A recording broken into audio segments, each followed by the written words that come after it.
Hello everyone, this is Hispa. Welcome to my channel. I will continue my series of podcasts with this new video in which I am going to share with you some thoughts and latest discoveries that I have made about the already released Wizards of Morcar expansion set for modern HeroQuest board game. But the first information I would like to share with you is something which was pending to be clarified since long ago. As I explained it in my video podcast number 1, which of course you can also watch on my channel, today it is unknown how many expansions for HeroQuest are still pending to be released by Avalon Hill Hasbro, if there is any. But after the release of Wizards of Morcar months ago, many fans observed a small chance to see at least one more expansion designed by Stephen Baker, the creator of HeroQuest. However, I can now confirm that thanks to the recent information shared by the legendary fan Sig Hassem in the Discord server home of HeroQuest fans, and as I already explained and suspected in such mentioning podcast number 1, Wizards of Morcar actually is the third and probably the last expansion set designed by Stephen Baker for modern HeroQuest. So unfortunately, it does not look like to be released more expansions designed by him, or at least not in a near future. But of course, despite of this hard news, things are always changing, so who knows? We will see how this actually results at the end. Okay, so now I am going to talk about the main topic of this video. As many of you already know, like every time that Avalon Hill Hasbro has released a new campaign for HeroQuest through the last years, I have used my quest difficulty calculation model once again to estimate from an arithmetical perspective the difficulty of playing each one of the quests of any new released quest pack, and I always share my results with the fan community in the Holding forum website for anyone interested.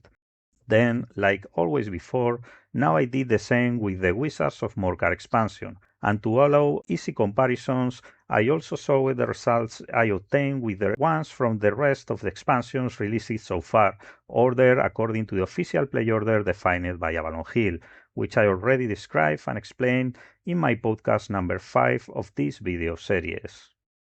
The news are that this time I have observed rather surprising results in the analysis I made for Wizards of Morcar expansion. I think I found a secret within the bowels of this expansion which I really think it worth to be commented in this dedicated podcast. For those watching this video who do not know what is my quest difficulty calculation model that I am talking about, I strongly recommend you also listening my podcast number 2 of this very series of video podcasts in which I explain in more detail what is it. Additionally, please be aware that I will probably reveal spoilers through this video about the story told in official products of HeroQuest, like Wizards of Morcar Quest Pack. So if you don't want to hear about them, I encourage you to stop listening. Okay, and now let's continue with the video. Well, several detailed analyses of the new Wizards of Morcar pack have been already performed and shared on internet by many HeroQuest specialists, also on YouTube, so I will not repeat now the same detailed exercise that others have already done. However, what I will do on this video is trying to complement a bit what we can know about the new expansion set released by Avalon Hill according to the discoveries I have made using my quest difficulty prediction model. But first of all, I would like to give you some disquisitions which I guess are required to understand what comes next.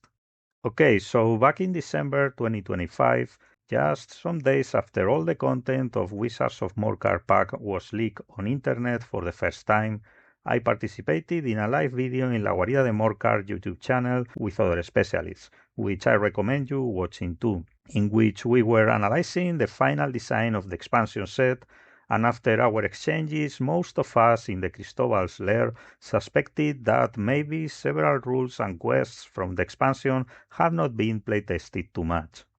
We were especially referring to everything around the Boon new rules and to the 5 quests labeled as original in the questbook, which were basically borrowed from the classic version of Wizards of Morcar questbook, but now including some extra design fixes.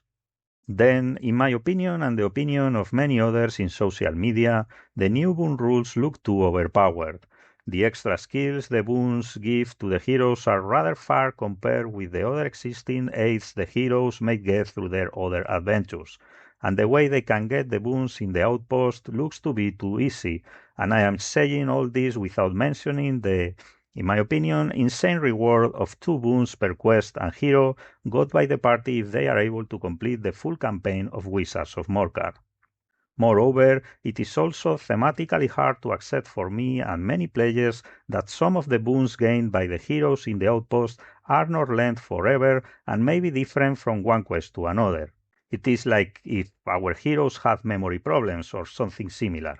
But well, I want to think that Avalon Hill included these vague and artificial rules for the heroes with the only purpose of giving the Sargon player a powerful official tool to beef the party, if they would have problems to succeed in the most difficult quest packs like the Frozen Horror or the Mage of the Mirror. So I think the fans can accept it and live with that, even knowing that those rules might need many homebrew fixes to make them implemented in a more realistic way, like I think it has already happened too with other add-ons like the Alchemy new rules included in the Rise of the Dread Moon expansion set, which in my opinion were rather vague too, but that's another story.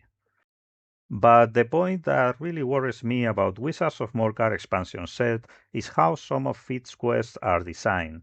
Well, I want to be totally fair before talking about this topic in more detail, since there are many things of the expansion which I really like. I think the pure new 5 quests of the redesigned quest pack are rather well designed. I see them following a similar fresh style and variety as the first Light campaign ones, which is a great concept for HeroQuest in my opinion. And I also think it clearly reflects the involvement of Stephen Baker in the design process, which gives some good continuity feeling between different products of HeroQuest.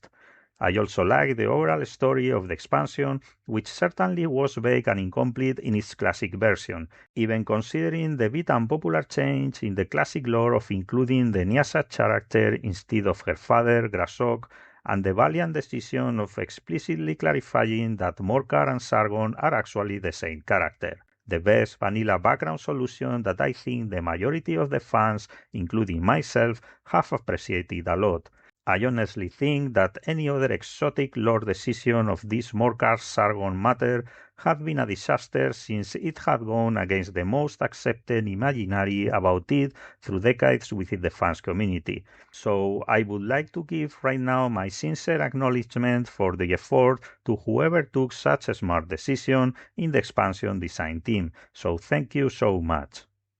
About the plot of the expansion, I also respect a lot the decisions taken by the designers, even including the umpteenth loyalty conversion of Ser Ragnar, since I understand his miniature was probably planned to be actually included in Rise of the Dread Moon expansion set, but I guess it had to be finally replaced by the Guardian Knight Hero 1 in the last minute, due to the high amount of fan complaints listened by Avalon Hill Hasbro after the unfortunate and controversial lack of stock of the Commander of the Guardian Knights Hero Collection box released late 2021, an effort made by Avalon Hill on Rise of the Dread Moon box, which I really think most of the fans community appreciated at the time. I also liked most of the box components, the new art and many of the new rules included in the expansion, especially how the new Artificer character is inserted in the games, since its rules makes her to be a balanced but really challenging villain at the same time. However, unfortunately, I have not the same feeling for the rest of the evil sorcerers. In my opinion, the classic European expansion of Wizards of Morcar had a big conceptual design mistake which unfortunately has been kept on this remake of the expansion, even considering the including design changes, and that's what I am going to explain next. On this new version of Wizards of Morcar box, all the evil sorcerers taken from the classic expansion have their own cool miniature, their own dedicated quest, and their own personal spell deck of 6 new spell cards, a deployment of component resources never seen before for any villain in any other official expansion of the modern game. However, I think that all this cool material included in the expansion tends to be mostly useless in real games, due to how the quest maps where those sorcerers appear are designed.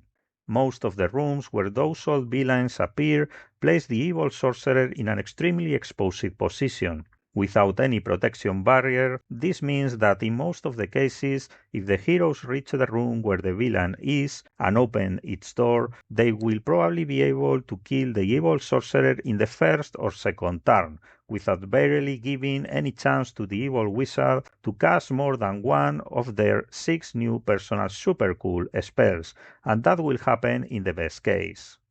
In my humble opinion, this really will be a big source of disappointment for many players. Somebody can say, well, Sargon player can correct it on the fly and protect better the evil sorcerer by means of an extra monster screen. Or somebody can say that the heroes will probably reach the final room after losing many body points and with a lack of other resources to fight, which could actually make those final combats much more difficult since the beginning.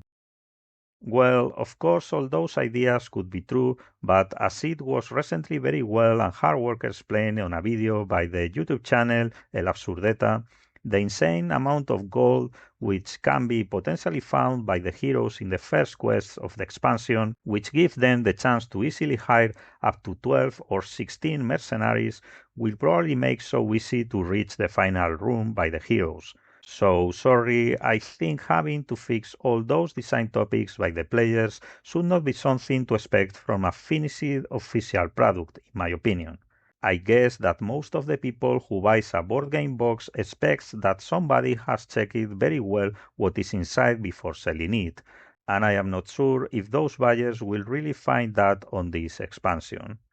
If these original quests had been playtested as I think they should have been, any one tester could have quickly realized how easy is killing the main villains of those quests, negatively affecting to the game experience, and I guess they had corrected it after testing. But if you don't effectively test the quest, you could miss this detail and replicate it in all the similar quests, and I suspect that thing might have happened in this case. Well, of course, somebody may argue that Avalon Hill Hasbro just preferred to keep the evil sorcerers in their original positions due to nostalgic commercial reasons, like they were placed in the classic version of this expansion. And even not agreeing with such decision, I might understand it, but unfortunately the suspects I had when checking the quest maps were later reinforced even more by my eyes. As said at the beginning of this year, I checked the difficulty of the expansion by using my Quest difficulty calculation model, version 1.00, and like always before, I have recently shared the results I got from this analysis in the Yeoldin forum website, which link can be found in the description below. Apparently, the obtained results had nothing rare until I realized the following.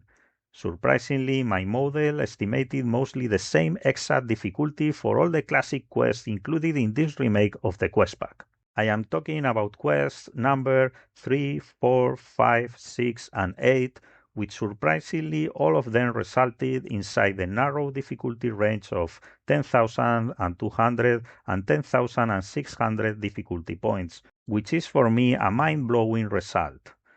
I have been using this simple model for years and I have never observed something like this. As I explained it in my previous podcast number 2, I never shared the core equations of my quest difficulty calculation model, and of course I assume nobody has stolen it from my electronic devices. But the results I got are the ones I got, and honestly I don't believe in this kind of mathematical coincidences. In my experience using the model, you can get the same result of 2 or 3 quests, okay, but in 5, and it is only happening with the 5 remade classic quests, and not in the rest of the quest pack. Sorry, but it is so difficult for me to believe this is just a coincidence. But okay, I firstly thought that maybe I was wrong and the quests were also like that originally in the classic version of the expansion, so I compared the results I got for the new expansion with the classic ones which I posted years ago in the forum website, using the same model version that the one I am using today, and yeah, doing the comparison convinced me even more that something rare was happening. The difficulty of all classic quests looked to have been nerfed to a same constant grade of difficulty, like if the Art of the Stormmaster or the Final Conflict quest had been taken as reference to calibrate the difficulty of the rest of the classic quests for this redesign. Of course, all this is a huge speculation exercise from my side, since I have not any proof about if Avalon Hill is actually using some kind of rule method to calculate and calibrate the difficulty of the quest in certain cases. But I should admit it is not the first time I suspect something similar. In previous analyses I made with my quest difficulty calculation model for other released products of HeroQuest, for example, I realized that some of the new expansions followed a clear increasing difficulty pattern, which design could have been assisted on some kind of arithmetical calculation model.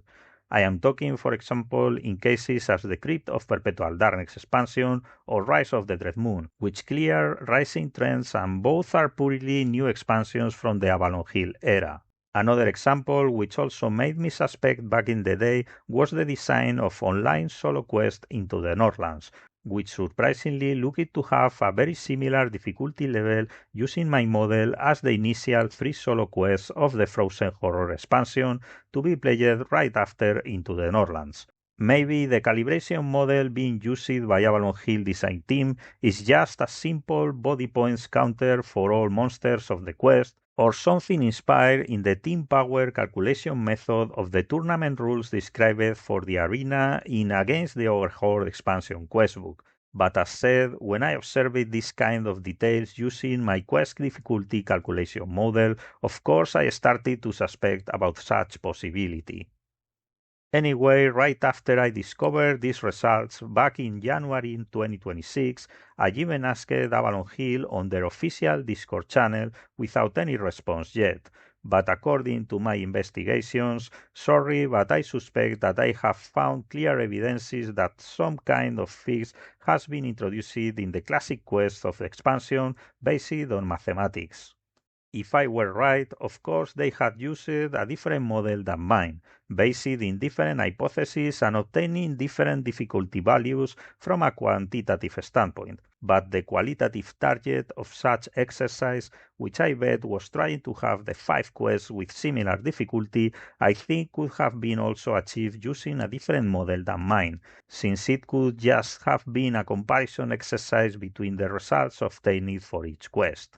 Nevertheless, honestly, I don't understand at all why the designers might want to have all those 5 classic quests with same difficulty. Maybe they just tried to nerf the most difficult ones to the same level as the 2 easiest ones, to ensure that all the quests of classics evil sorcerers have the same difficulty, and make them closer to the difficulty of the last quest of the expansion, and that would be all, since it is the equivalent quest dedicated to the Artificer, the main villain of the pack, since keeping more difficult the rest of the similar quests would not have fitted well, but who knows. Well, of course the results I have obtained are only based in my own assumptions and in the model I invented years ago. As said, for me there are evidences about maybe some arithmetic calculations have been used by the design team in the design process, which have probably supported the changes introduced in the final design of those classic quests.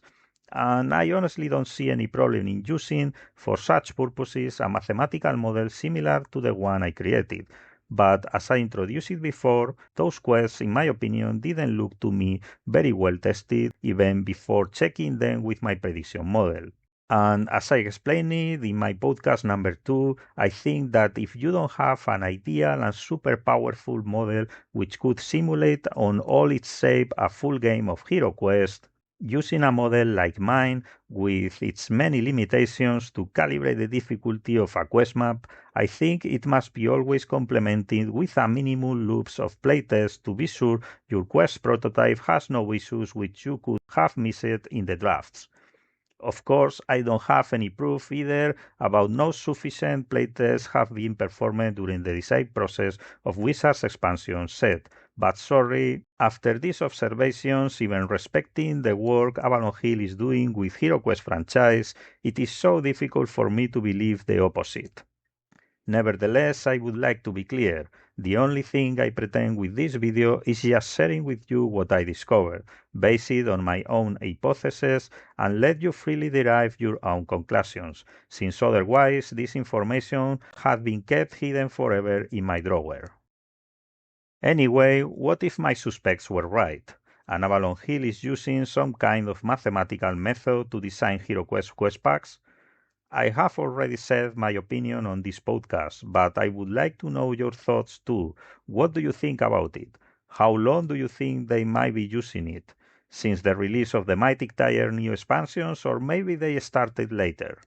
Do you think all I am suspecting is just a coincidence? Or did you identify more clues about this matter that you would like to share and give more light? If you have something to say about this video, please I encourage you to comment below. Okay, and now once more, I would like to say you a big thank you for listening me, since the channel is growing little by little. Of course, something only possible thanks to all of you who are at the other side of the screen. So if you are not yet subscribed to my channel, please I recommend you clicking the subscribe button to stay tuned if you like the type of content I make, and see you soon on my next video.